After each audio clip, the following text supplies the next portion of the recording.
এটা হচ্ছে রাজধানী বিজয়নগর এবং এটাই হচ্ছে জাতীয় পার্টির কেন্দ্রীয় কার্যালয়।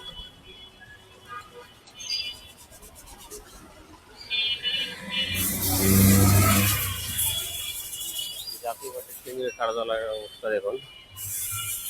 হাই হাই হাই, কি করে দিছে তো অবস্থা, হালুয়া টাইট করে দিছে।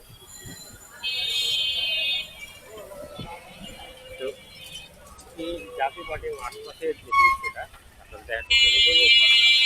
এই যে বাম পাশে সোজা সোজা গিয়ে বাম পাশে হচ্ছে জাতীয় রাজস্ব বোর্ড ছিল, বর্তমানে সেটি ট্রান্সফার হয়ে আগারগাঁও নিয়ে গেছে।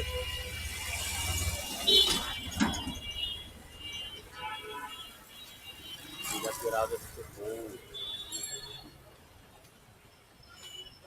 এখন হচ্ছে হিসাব ভবন।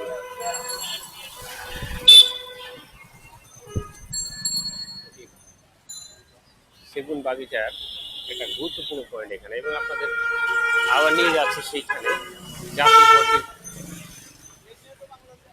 হেড অফিসের সামনে। এখন জাতীয় পার্টির হেড অফিস তো 12টা বাজিয়ে দিয়েছে। এর আগে আসছিলাম তখন মোটামুটি ভালোই ছিল।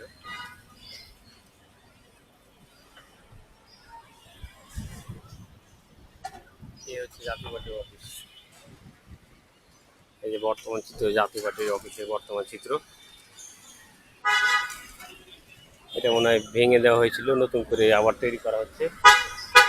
তো দেখতে পাচ্ছেন এখানে রাস্তায় ব্যারিকেড ছিল, পুলিশের ব্যারিকেড, এবং এই এই ছিল মোটামুটি ভিউ দিলাম। এবং এটা হচ্ছে বিজয় সরণি, রাজধানী ঢাকার অন্যতম গুরুত্বপূর্ণ স্থান বিজয় সরণি, এবং এদিকে হচ্ছে পল্টন, যেটা আমি ইতিপূর্বে দেখিয়েছি।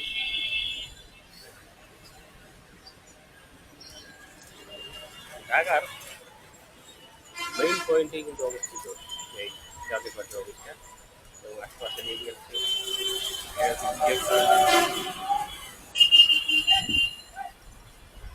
আমি তো অবাক হয়ে গেলাম জাতীয় পার্টির অফিসটা দেখে।